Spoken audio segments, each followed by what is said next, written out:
this wind right now, man, this is a gust. This is a crazy, oh, I just lost my hat. I'll find that later. But this is the ocean over here. I'm gonna tell you kind of what their journey is this morning. So they got off this truck. They're coming over here to where the animal admission is. They go right through this door where these guys are carrying the kennel. Inside, they'll be carried into one of these rooms where there are some doctors that will be doing vaccinations for them to make sure they're okay. Woo! Now that was a really strong wind gust. I almost need this column to bear up against it. I'm just checking to make sure that my photographer doesn't go tumbling out of the way either. Emergency services personnel, it's this kind of wind gust that makes it impossible for them to get to you. So at this point, people here who have decided to stay and not evacuate, they are on their own and they have to be ready to take care of themselves for the next 18 to 24 hours. But this restaurant left messages for the hurricane before they left. They wrote it on the plywood boards that are covering up the windows. This one says, Irma, no, just go. This one over here, quoting the familiar song, rock you like a hurricane. At least they have a sense of humor, right? Well, man, let me tell you what a difference 24 hours makes. Let's walk with them for a little bit, just to give you an idea of what it looks like to actually be in this crowd right now.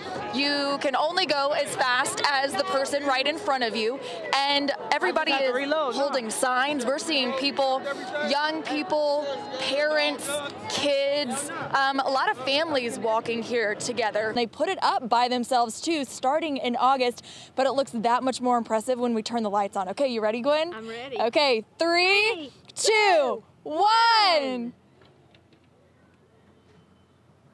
Oh my goodness, look at these lights. Gwen, this is beautiful. We're about 6 hours into our drive back to Atlanta. Like you said, about 90 miles outside of Phoenix, and I can guarantee you, this is one of the happiest buses in the nation. Am I right, guys? We got a Go Dogs cheer going on. Yeah, we're still excited. Christie, you've got 76 hours total on a bus within a span of about 4 or 5 days. You're on a 3-hour time difference from us. What is on the docket for dinner tonight with your bus friends? How is that defined tonight? Well, I see a Pizza Hut right outside the window. We're thinking we may grab a little bit of that before we hop back on. There you go. So dinner, it's either snacks that we picked up at the last gas station or I don't know. We kind of we're flexible, whatever we pass on the road. That is still the big question right now, Ron. They're not speaking about the cause of this power outage, but there is one very clear message they are trying to get out right now. I just spoke to APD and they are telling people to avoid the Atlanta airport altogether. In fact, we've been driving around desperately trying to find service. We found one spot. This is the magic spot where I have to keep my cell phone, step 1 foot in either direction, and we lose all communication to the outside world. This is foam from the ocean as well. Oh man, that's the street that flooded big time for Matthew. And yep, there it is again. We are headed to higher ground right now because as the road is starting to flood, we want to stay safe as well.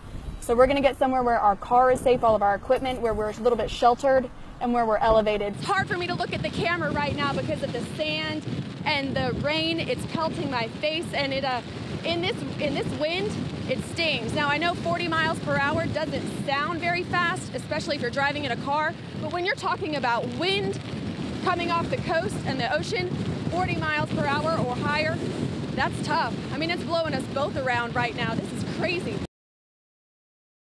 Morning, it's Saturday, November 10th. I'm Christie Diez. Coming up this hour, we're following some breaking news. 2 men are shot and killed outside of a Gwinnett County club. We have some breaking news just into our newsroom. We've gotten this alert within the past 15 minutes. The Secretary of State's office has decided to launch an investigation into the Democratic Party less than 48 hours away from the midterm election.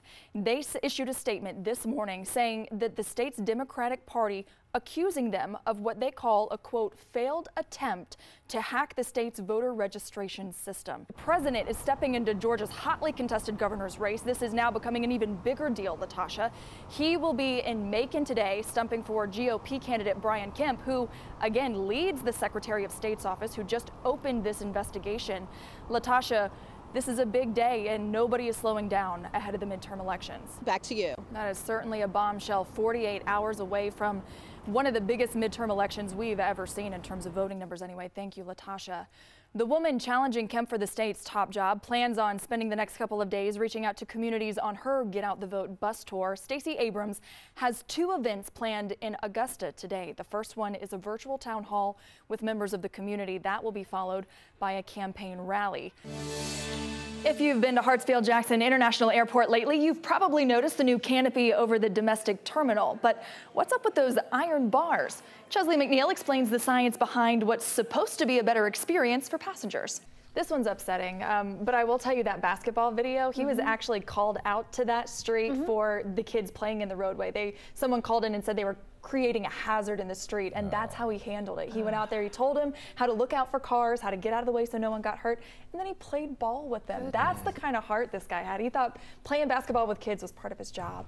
It's 9:17 on your Sunday morning. A beautiful start to this November day. West, it's still kind of chilly out there though, so may want a light jacket. Water is still gushing following a water main break in DeKalb County. Workers are trying to figure out how to fix the 16-inch break on Coventry Road in Decatur. Yesterday's break caused almost 200 customers to lose their water service. Service was restored late last night, and residents do not have to boil their water, but you should avoid the area as they fix the break. I was there in the middle of that hurricane as it came through. The most incredible thing I've ever seen. I mean, those winds were so sustained. 10 to 15 feet in front of us, we couldn't see. It was completely whited out. Well, my question was I saw you and Chris had to literally hold that door back.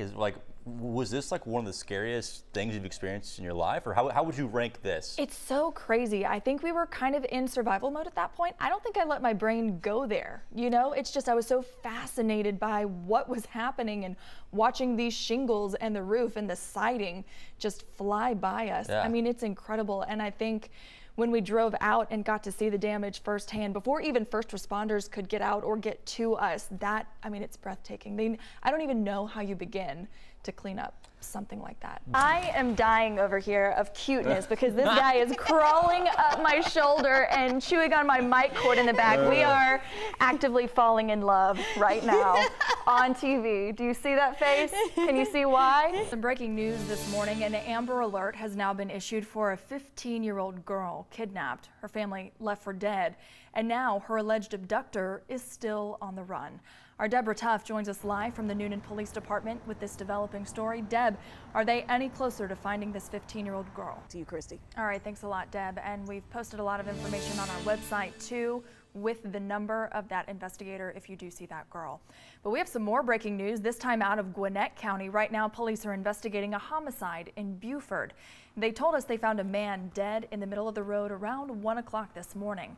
And that road is Apple Grove Lane. They say the 39-year-old victim may have been involved in a domestic dispute. Right now, they're not releasing any other information about the man, but we'll keep you updated throughout the morning. Christie Etheridge is here with us. If you were up early this morning, Christie was up with us early this morning. Been a long day for you.